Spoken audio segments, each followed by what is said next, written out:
20 में साल भर बिताई देलू खिस में दिल में तो 2025 में साल भर बिताई देलू खिस में दिल में तो 2025 में। अरे क्या कहता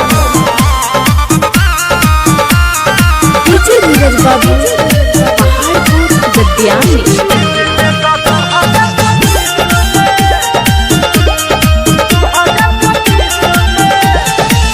हमारा कैसन दीवाना नहीं कोई हो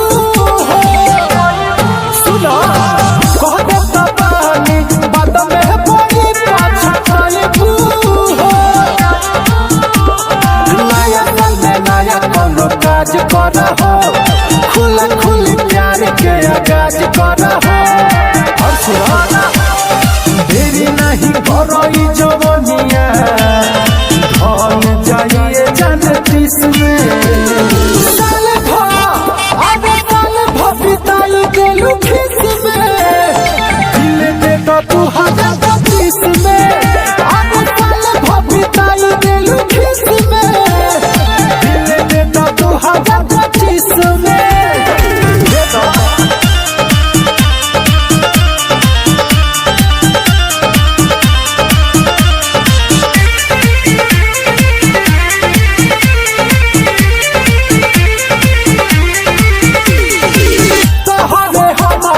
चर्चा हो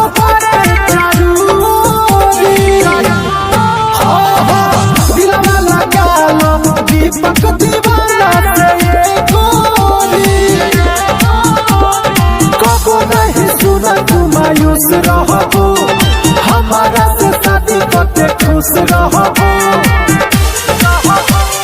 चुमा मामा दी हनिए गोरी यही से बारू अभी ले किस में साल भर बिताई देलू खिस में दिल में तो 2025 में साल भर बिताई देलू खिस में दिल में तो 2025 में।